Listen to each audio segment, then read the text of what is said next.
This high-flying episode is brought to you by the new Amazon original fantasy series, Carnival Row. Good to know. Yeah. Hello. Hello. Good Roth, morning. you're live. You're live. Hello. Are we live? Hello. Good morning.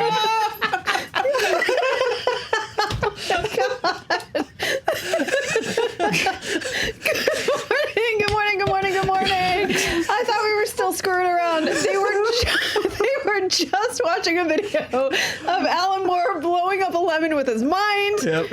I spaced out like you did. Here you are, and I'm so happy to see you. I'm Roth Cornet. That's a new record. It's a new record. I'm a consummate professional. This is Dan Murrell, who is, as usual, disappointed in me. That's fair. Joe Starr, Spencer We're Gilbert, ready at a moment's notice, Roth. That's right. we are ready to do this program today. There's also some construction happening outside, so if you hear some loud banging, it's just the barren ruins of our lives that you're hearing. We have a great show. It's just creeping in on us. It's just the end is just slowly chipping away. It's death by 1,000 hammer blows. We have a great show for you today because we're going to talk about it. We're going to talk about an earnings call. That's exciting. Venom news, and then we've got some Nick Cage insights about Cobras and the Holy Grail. So strap in. Here we go. I believe I'm doing the program now. Disney is changing strategies with Fox after a disappointing earnings call. This is via Variety. So Bob Iger was talking about basically Fox that they've acquired now officially is in a deficit. So they are scolding them a little bit on this call and saying that they're essentially changing their strategy. I mean, none of this is really surprising. Fox is essentially going to exist in the way that Marvel does, the way that Lucasfilm does, the way that Pixar does as a subsidiary of the larger Disney empire. Would we say empire? At this point, Yes. That's Yeah. appropriate Yeah. at many levels. Here's what Iger had to say. One of the things he had to say was one of the biggest issues was the Fox studio performance, which was well below where it had been and well below where we hoped it would be when we made the acquisitions. They largely blamed this on Dark Phoenix. Sure. Yeah. I mean, Several hundred millions of it dollars. really did badly. It was just a big, it was just kind of a failure. Kind of a flop. Yeah, it was a big flop. So their last big hit was actually Bohemian Rhapsody. Normally, studios would then take that and make 10 more. They would make the sequels. But they're not going to do that. They're actually saying they're going to have an oversight. They can. They could if they wanted to. You're going to make a very problematic. I think it would be hard. There. I think it would be hard. But I think host Live Aid Queen biopic would be short and sweet. Not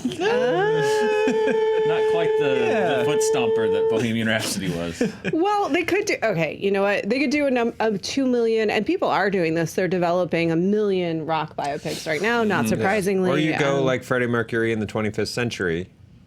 Oh, sure, okay. Yeah, just start. Just start making stuff up. He falls into a time tunnel. Yeah, we didn't lose him. He and then he went just where he shows was up, needed. and there's like Bowie and Prince. Yeah. And they rule a separate universe that they I go would like full to go Now to. you're pitching a movie that I want to see. Well, that's what happens. So the new they're going to have a new oversight of discipline and creative standards. Ouch! Scientific discipline! Scientific creative standards! He's like, I'm Bob Iger! Unter Chairman of Disney Empire! Sorry, I don't know where that came from. No Dark Phoenix! No!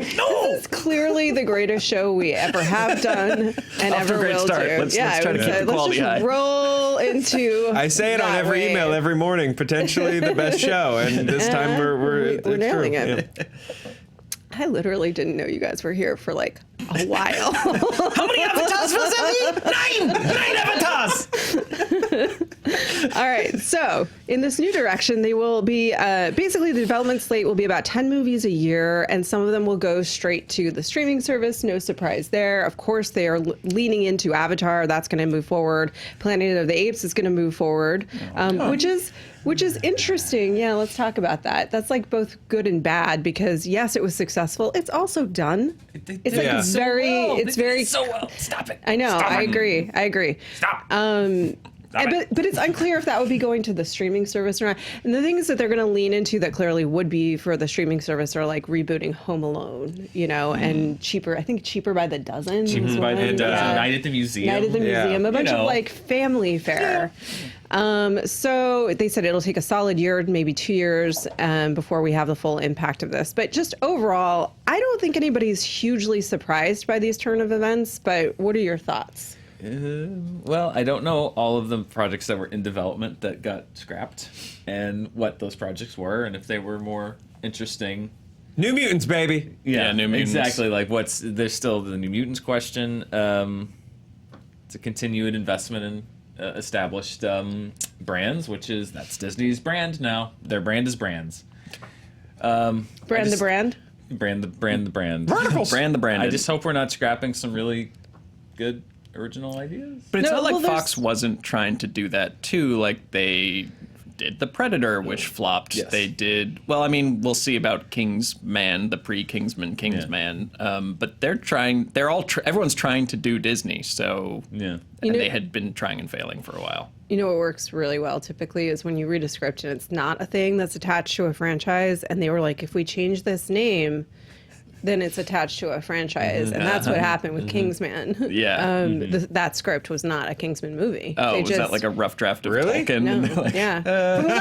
From what I understand, that script was not originally written as a Kingsman movie. It was written as a separate movie, and then they saw it, and they were like, this could be throw in a little bam, and that's a Kingsman. I did see on their slate is a re-release of the prequel trilogy in 3D, so that's where Fox is at. Pre-Disney. Really? Yeah. I mean, it didn't have a release date attached to it, but I was just looking at the Star Wars prequel trilogy? The Star Wars prequel they trilogy. Tried that. The prequels. And no one in 3D. They did that. They did it. It may... Honest Trailers literally started because they already did that. It might not be and happening they stopped now, doing it because nobody cared. So I guess we should say thank you? Yeah. I mean, bad decisions are the bedrock of our existence. That's true. And there's stuff like coming up like Ad Astra, which like a high budget original sci-fi movie starring Brad Pitt sounds super interesting to us at this table. We'll lose $1 bazillion because those are the kinds of movies that do that. Yeah. Sure, or Dune, which is destined to be amazing. Much like Blade Runner 2049 is going to be an incredible giant hole where money gets poured into. Yeah. I mean, I will enjoy that giant hole. Oh, yeah. Yeah. This, I will say, they still have Fox for the smaller films that are they described as a rounding error if they're not successful. It's like Fox Searchlight is where we might actually see some more interesting films. Yeah. And, I overall, I can't even be mad at this because, like, the Discipline and Creative Standards Oversight Committee, like, what movie buff hasn't dreamed of being able to just Dolores Umbridge a studio that they are unhappy with at times? For years, I have wanted to call in everyone involved with the X-Men franchise to just be like, him! I will not make overly complicated canon. Yeah. Now run it 1,000 times until it just burns into Bryan Singer's arm. Yeah, I can't be mad at this. He's not involved anymore. I know. Simon Kinberg. Simon Kinberg, one-way plane ticket to Tokyo Disney. Yeah.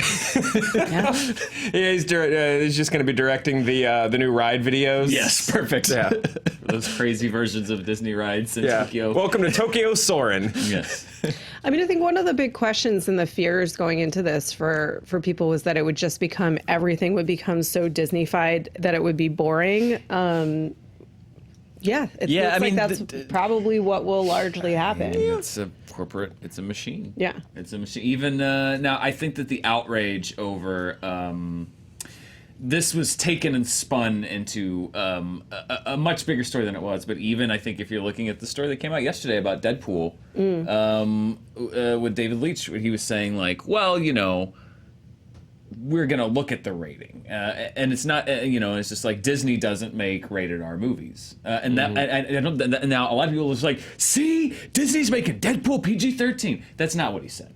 But the idea that now you're in a system where that is something that you take into consideration versus 5 years ago when you would not take that into consideration, I think is the big difference, because you have to acknowledge that you are now part of this vast interconnected machine that may not afford as much independence as it did before. That doesn't mean I think that Deadpool is going to be rated PG-13, but I do think that that is now something, if you're a filmmaker, that you have to take on board.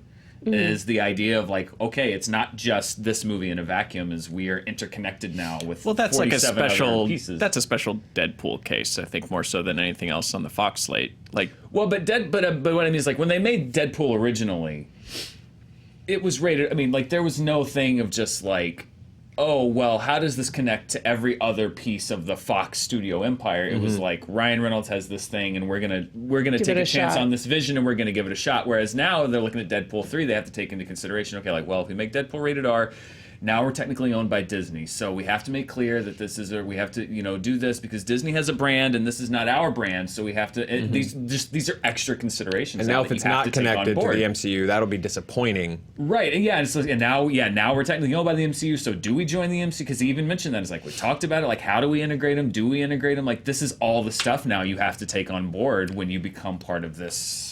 but Disney's not Massive stupid. empire. I don't think they're stupid, and I think that that is by far and away the biggest thing that Fox has is Deadpool. Just as far as like reliably makes $500 million or whatever, like they would be stupid to mess with that. I agree, and I'm not saying that they're going to. I just mean that they have to think about these things now. Yeah, I don't know that they're going to mess with Deadpool. However, a lot of people were speculating that Christmas movie, the PG-13 version, was just a test run to see does this still work, which it did because it was the same movie with different bookends. Yeah.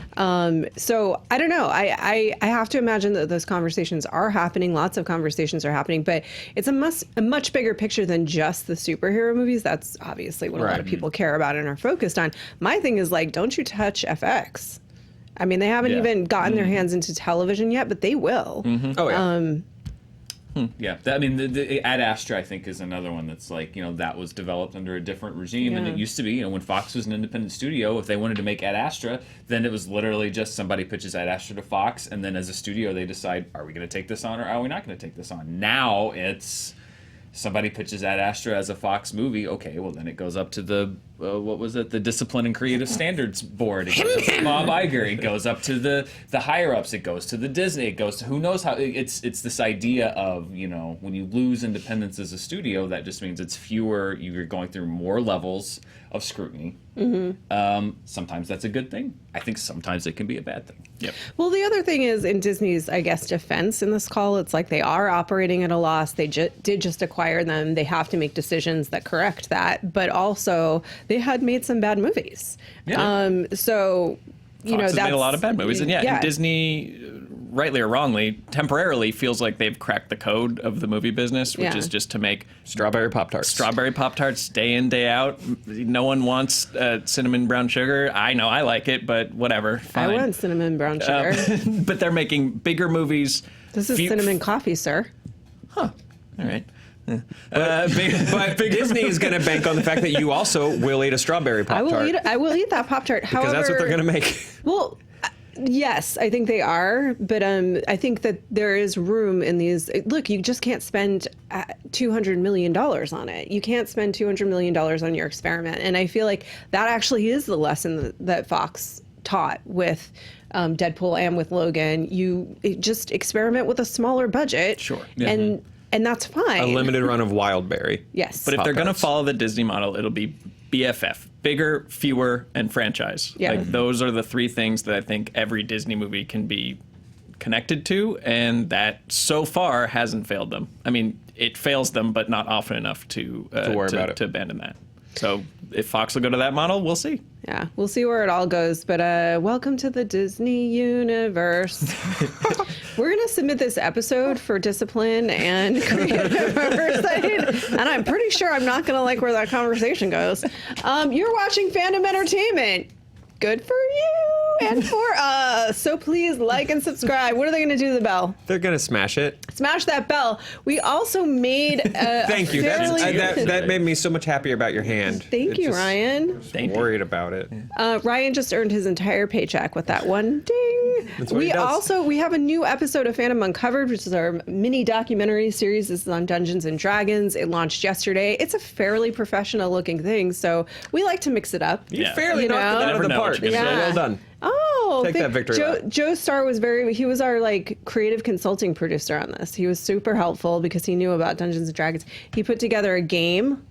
That was great. He made my character for me. We played it in the graveyard that was Defy's post-media department. That's fun. It was weird and fun. It was super weird and very fun. Okay. It's available now. This is a huge passion project for moi, but for I think others of us too. It's fun to be doing these documentaries. So please do check it out and share. It means a lot to us. Well, to me anyway. You do. And we also had help from a former team member, Screen Junkie team member, Brett Weiner. Yeah, he who was here when I started back in the early days. Co-creator of Honest Trailers and many other amazing things. Yeah. It was great to see Brett working with you and Max and the team, and I really like that episode. I think it's really good. Thank you, Dan. And yes, we had lots of help and great people. Joe Mangello's in it. Joe Manganiello. Joe Mangello. Yeah. Yep. Critical Role is in it. Deborah Ann Wall, and a bunch of amazing D&D players. So please do check it out. Plus, there's stuff about Satan. That's fun. And some great Tom Hanks acting. Yes. Some solid Hanks. That's not like a I'm going to throw a bizarre thing. There's actually some great Tom Hanks acting. You should see it. It's great. If I had a gazillion dollars, Max, Dion, and I often talk about what we would do if we were very rich. Because that's what you do during the workday. I know you do that as well. And one of the things that he talks about is having a production company in which he only green lights very, very bad ideas and never gives notes. I'd be happy to dream. I'd be happy to. My version of that is just really weird ideas and go do it.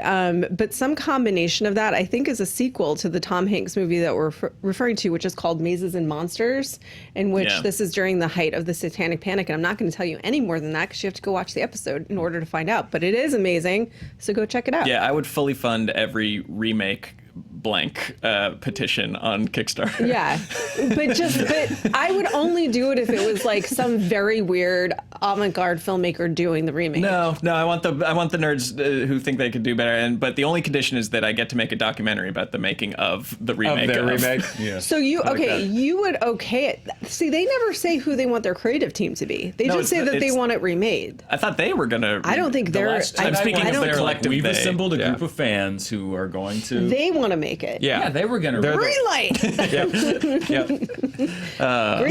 But actually, I honestly think that's brilliant. Like, as long as there's the catch that you get to produce the documentary about them actually making it. I do.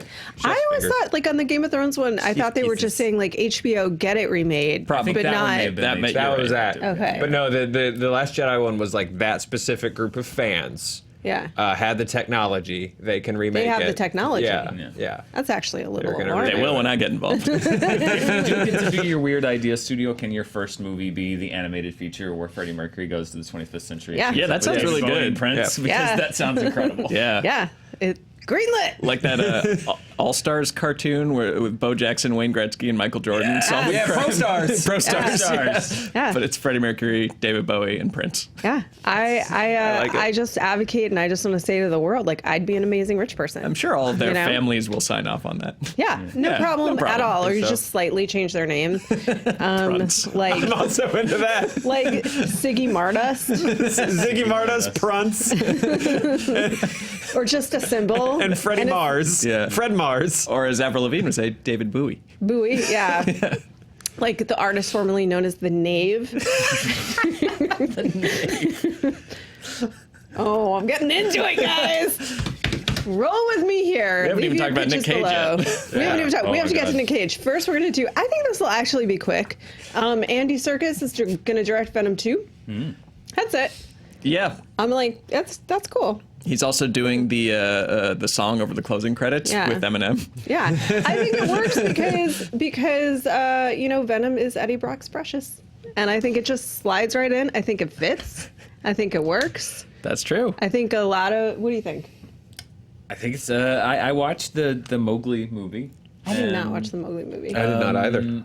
It's directorially. I thought he did some interesting things. I thought it was boy, it gets dark. Capital D, dark. It was one of those movies where it's just like if it had come out theatrically, I think a lot of people would have asked that, like, who is this for exactly? Like what audience would it have appealed Colonialists. to? Maybe. But I do think that it's an intriguing choice, and I think Andy Serkis doesn't get the respect he deserves as an actor, number one, and not just a mocap actor, but as Claw, I thought he was a really fun villain. Very sad when he does really strong character work and can accents and big characters. I think that he could really build an impressive career, because we're still only about 15 years really into his career as far as knowing who he is. I'm intrigued by the choice. And Dan, I think like you said yesterday, and Roth, you implied, like, he's got Gollum experience, and that's basically medieval Venom. Yeah. He's talking to himself. He's got a good Venom. side and a bad side. Yeah. He's directed 2 movies to date, including the Mowgli movie. But here's my only actual question for us. Venom was funny, intentionally or not, both, I think. Both. He's not a chuckle a minute kind of a guy. So are we looking at a very different direction here for Venom 2? Possibly, yeah. I don't know. I feel like whatever weird combination of Serkis, like, really taking this seriously, if that's the angle that he takes it, and Tom Hardy being Tom Hardy and being like, I want to sit in this lobster tank, like, those things merging will give you your funny laugh.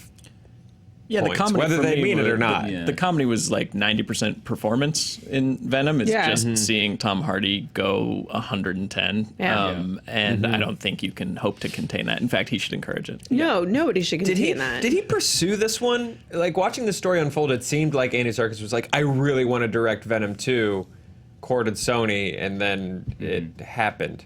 Is Maybe. that? I'm not sure, but I like that narrative. Yeah. I'm kind of that. Just one day he was like, "This is what," like that Twitter thread that was going on after San Diego, after Shang-Chi was cast, and they were like, "Oh, back in the day, he was like, I want to play Shang-Chi," and now it happened. Everybody, call your shot. And Okay. this was Andy Serkis's. Call your shot. It doesn't say who pursued who. It just says that he was one of multiple filmmakers. Oh, okay. Ryan says it doesn't Shot say would who have pursued pursued who. I like that they're dating in this version of the story. Call your shot immediately, Dan. Call my shot? Yeah. Critic / educational chart person. This is the interesting thing to me. You do that, right? You are living your dream. Yeah. Like, I think that's what we just learned. To a degree, yes, I am. I would want to double down on it. Double down on what I'm doing now. Yeah. This, but Actually, also my dream. Yeah. I'm serious. Okay. Yeah. Joe Starr, call your shot. I want my dad to be proud of me. Oh, your dad's proud of you right now, man. Is he? Well, I don't know. he has his moments. Spencer Gilbert. Destroy all which I cannot control. / witch hunter. Oh, and when I die, everyone else dies too. All right. I don't want other people to like enjoy life post me. Yeah. No, That's it. that's it. No Spencer, no world. Either way, it'll feel that way to you. Yeah. Here's an eternal question. Is Nick Cage crazy, or are we? Who's to say? I think a little bit of both, probably. He did an interview with the New York Times. It's full of rare gems. These gentlemen have done their due diligence and read it for me. And I'm just going to name things. I'm going to say words, and you're going to give context to it. Sounds good. Cobras. Yeah, look, stepping back for a little bit, let's not, we can all poke fun at Nick Cage for all the crazy things he says, but go and read this whole interview in the New York Times Magazine. Get through the paywall however you need to, but like it's like Well, you could pay. It's a journey. I don't know, maybe you get a free article or something. It's a journey. It's an absolute is. journey. It's like got like a David Foster Wallace number of footnotes. Like they have to keep explaining things in the sidebar. Like they get up to like 40 footnotes. Whoa. It's really, really good. And he comes off like there is a method to his madness. That is the big takeaway. That said, cobras, he had 2 giant cobras that tried to attack him after trying to hypnotize him with their sexy cobra dances. Yeah. And he imagines that inspired some of Heath Ledger's acting as the Joker with his tongue. He imagines that it was reptilian inspired. By his cobras No, or by just cobras? cobras in general. Reptilian- Well, that's disappointing. He said, I did have 2 king cobras and they were not happy. Yeah. He is not a fan of Our Town, the play. No, he hates Our Town. Yeah. He liked. Yeah. He called it like Norman Rockwell He bullshit. called or it something. Norman Rockwell, and then I think he said that the director John Turteltaub got the lead in the play when they were in high school, And and still holds it over his quote, head. Never let me forget it, Because he Which is funny directed 'cause he National National Treasure. It's the great thing. About, I agree. You have to read the article, and we will go over some of the salient points.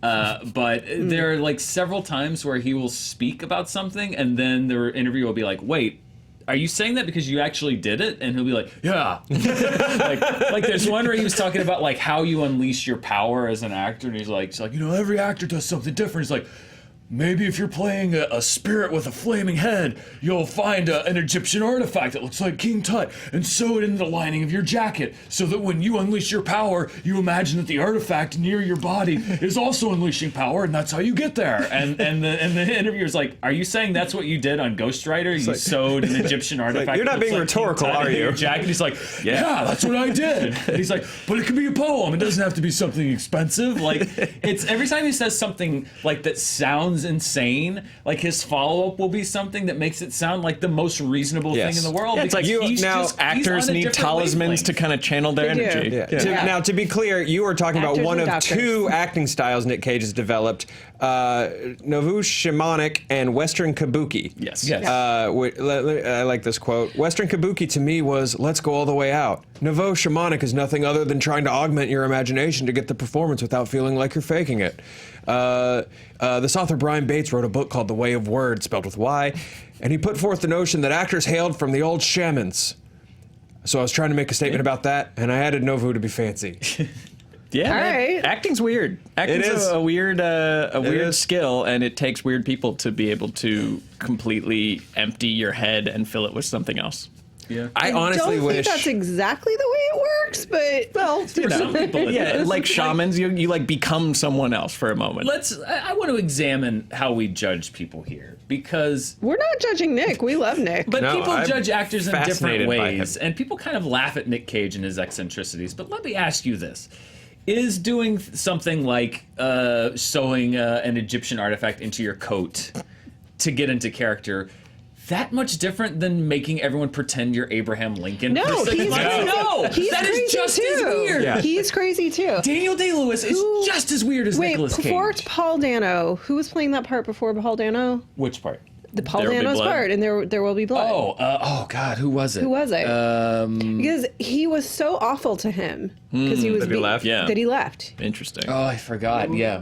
There Will Be Blood. There Will Be Somebody Blood. played. Paul Dano wasn't always playing twins. No, yeah. There was another actor that played And- Eli, I think. Yes, Yeah. and he was so awful to him because of his method acting yeah. that he had to leave. Well, Kel O'Neill. I mean, on the method front, like, hey, that's not even method acting. Like, that's just, like, that's ridiculous. And also often an excuse to be abusive to people. Like, I think Daniel Day-Lewis did it on that set.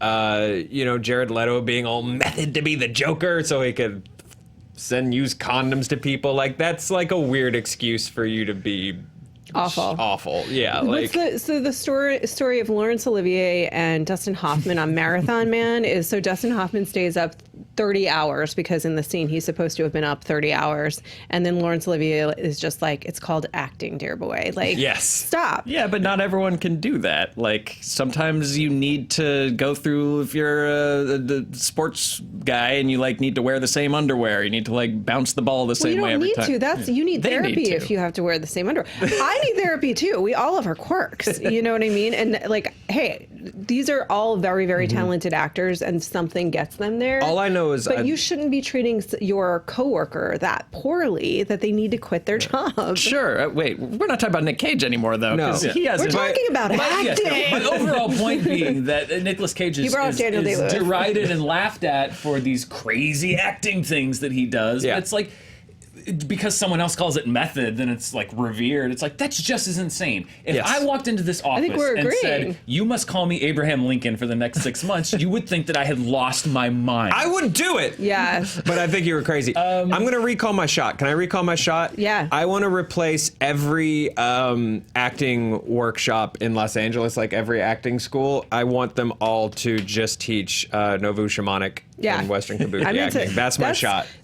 Is to invest Heads in up, those that's acting largely, academies. I've been to acting classes. It's largely what they do teach. Yeah. Yeah, they break you teach down. exactly that. Yeah. They just don't build you back up. No. They just leave you in a mess of a pile. Yeah, I'm always amazed that any actor ever that's like that we know of ever stays sane, because just the process of being an actor is so soul crushing at first. Yeah.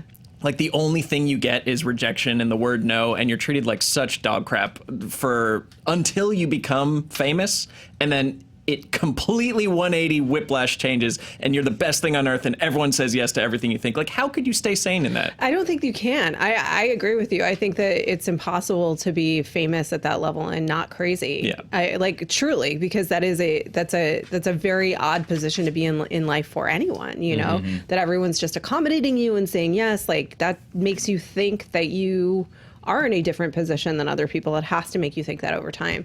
And you're just disconnected from your humanity and super unhealthy. But the point is Nick Cage. He played Monopoly with Johnny Depp, and that's why he's an seeking, actor. he's also seeking the Holy Grail, Yes. is my understanding. Yeah, not a Yes. metaphor. Not a metaphor, actual This Holy was Grail. that was quite a journey in this Yes. interview. First, when they realize that he's not metaphorically talking about a Grail quest, and that he's here's the thing, he explains it so calmly. He does. Where he's like, look, you know how it happens. Like, you buy a book, that book references another book. You buy that book. You buy a few more books that remind you of that book. Suddenly you got a library. Suddenly, yeah, and suddenly you're at Glastonbury, like drinking from a fountain that tastes like iron, because that's where the Grail was. That is where the Grail is. It's in Rhode Island. Well, allegedly. then there Maybe, was allegedly. another book that said that the Knights Templar... How did the Holy Grail get to Rhode Island? Well, the Knights Templar, there's a whole thing. There was a boat that had a Mormon and the Grail, and they came to North America. Wait, is this the a actual joke? narrative? No, this is- Oh, God. but I mean, But basically, yes, yeah. why not? There's 5 separate Holy Grail questions in the interview. Like, Yeah. that's how There's it's- 5 Yeah. separate Holy Grail we're trying to questions. figure it out. Our Holy Grail question, I think, for ourselves today, and for you, That's how you is buy a like house in Rhode Nick Island. Cage or Daniel Day-Lewis, because I'm leaning very heavily towards Nick Cage. At Oh, this I'm point. Cage all day. Like, all day I mean, long. he is like, first of all, seen more movies, forgotten more movies than I'll ever see in my life. Like, he is a major cinephile. So some of these things are references to like obscure surrealist films that I've never heard of, that he's like channeling like an in-joke of 2 people. Or sometimes he's channeling a John Stamos pantyhose commercial that he thought was really funny. Like, he's great. Gotta Yeah. love him. Yeah. I think And we're he's- just concluding that Nick Cage is the Holy Grail. I have to admit, I walked into this interview like ready to sort of like laugh at how weird he is, and he is eccentric with a capital E. Yeah, But it doesn't then- help that he's dressed like the human personification of divorce in the image. He's wearing like a leather jacket with a middle finger on it and He sunglasses. does look like he's cosplaying Steven Seagal Yeah. in the photo for the article. But they even ask him, about the fact that he went broke, and he's like, oh, you went broke because you spent all your money on crazy stuff, and he's just like, well, I went broke, yes, but he's just like, mainly because I bought a bunch of real estate, and the real estate market completely tanked, and I lost all my money. And yeah, I bought a dinosaur skull for $275,000 that had to be sent back to Mongolia because it But, was like, stolen you from there. haven't? But yeah, who hasn't? Yeah. But also, they also talk about is like, is that why you work so much? And he's like, well, I mean, I do work a lot because I do need money, and I lost a lot of money. He's like, but I also revere and idolize stars from the 30s and 40s who made 150 films in their lifetimes and were always on the screen. I want people that like my work to always have something new to watch, to always be able to find me and watch what I'm doing. He's like, I like to work. I'm a better person when I'm working on set. I'm an actor. I don't want to sit around and just drink Mai Tais. I want to work. I want to do my craft. It's like, Is that his Yeah. drink? is that he said Mai Tais? said Mai I'm pretty Tais, sure. yeah. Yeah. I get that. Again, it's almost like Nicolas Cage. For years now, the world's been saying that we're sane and Nicolas Cage is crazy. No, it's very clearly the obvious. That maybe Nicolas Cage is the only person that's capable of seeing the world as it is, and the rest of us are insane.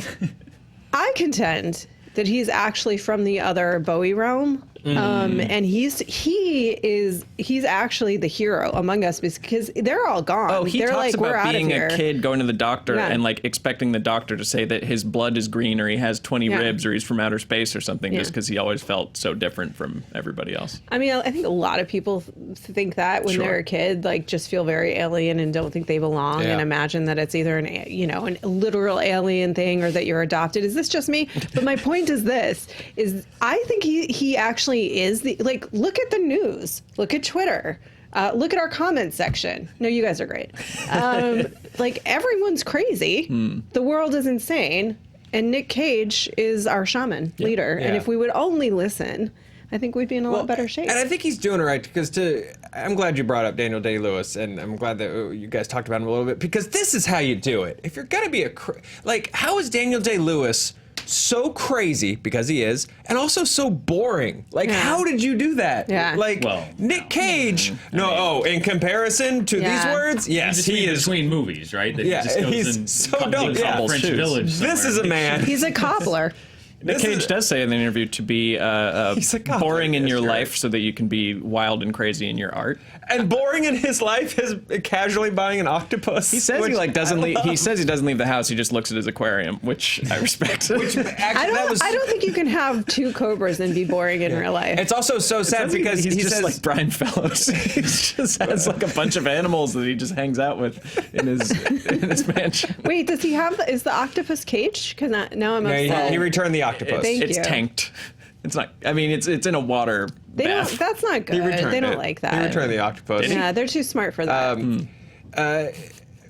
Oh darn! Where was it going? Well, he says, "I'm glad that his home is so crazy and full of cobras because he says he doesn't go out anymore because the one time recently he went out to decompress was to a karaoke bar that explicitly said no videos, and then him scream therapy singing Purple Rain after Prince died. Yeah, after Prince died, got out, and everyone made fun of him, and so now he won't go outside. He's from the Princeverse. Yeah. He is from the Princeverse. That's the other thing is he's always so eccentric. It's just imagine, and that's the other thing about movie stars now is we collectively, between all of us, have gotten 1% of what a star has to deal with as far as exposure and people, recording you and following you. And I can barely deal with it. Yeah. It's I can't walk down the street as long as that street is literally outside of our panel at Comic-Con without people yelling at me. But I mean, when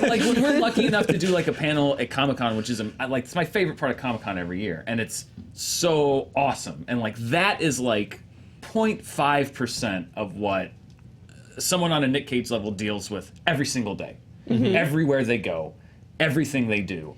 And the idea, that's sad. It's just he was saying, I was going through a tough time. I was going through a breakup. Prince had died. I was depressed. I needed to just go out and have a good time. I went out with my buddy and to have some scream therapy bar and just do scream therapy. Prince, the bar says no. It was a place that I trusted. They say don't record. I thought that I was safe, and somebody records it, and now it's all over the place. And it's just that's so sad. It is sad. And yet we see the side of it as just Nick Cage is crazy, and I've done it. I've done it a million times.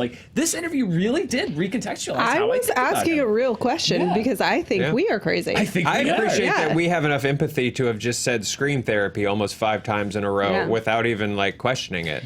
I celebrate this man. I celebrate a dude who's in a spot in his artistic career where an acting choice is based on a mystically inclined avant-garde German composer who is known for his pioneering work with dissonance and electronics. That's a good dude. Would I have the bandwidth to be friends with that person in my personal life? I don't know. But I can appreciate him from afar. He doesn't need you. No, he does He's not. got cobras. There's a long reading list to hang out before you hang out with Nick Cage. Otherwise, you're not going to get his references. Yeah, no. That is a very solid point, Dan, and I think we're all saying like you can't be famous and not kind of crazy, because it's weird to have people also parse. We're doing it to him right now. We're parsing his personality. Keanu Reeves can't eat a sandwich on a can't bench eat- without it being plastered all over the internet. He was actually like supposedly sad that day. Yeah, he looks very sad. It became now sad it's a Keanu. meme. Yeah. You know what? Screw it. Nick Cage is the Grail. Drink of him. Oh, there's a nice ending to that story. Oh, there is? He discovered that the Earth itself is the Grail. Yeah. The Earth itself is the the Earth Grail. is the Grail. Mm-hmm. I like that metaphor. Yeah. It's not a metaphor, though. You're sitting in a cup in a dusty bin, And we see you pee. and Indiana Jones is probably going to come take a piss in you. And that is what we will call... That's a different cup. That's the I apocalypse. see you pee. All right, I hope you enjoy your end of the world. In the meantime, please do share our documentary. Because why, Joe? Because it's great. And the next one will be about Nick Cage fans. Oh, if there's a Nick Cage shit, D&D yeah. campaign, I'm in. Yeah. He's got to play D&D. No, I want a Batman? campaign where you can only play Be as him? different, You only have different different roles Nick Cages? of Nick Cage, yeah. Okay, I call Valley Girl. I call Face Off. Castor Troy. That's Face Oh, Off. sorry, you're right. Stanley Goodspeed. Okay. I call whatever it is he says to himself in a mirror after he gets up in the morning. All right. It's been a good show today, and you enjoyed it. I was extremely professional, and there's going to be no comments that say, messy show, get your crap together, girl. Bye. Today's episode is brought to you by the new Amazon original fantasy series, Carnival Row, coming this Labor Day weekend only on Amazon Prime Video.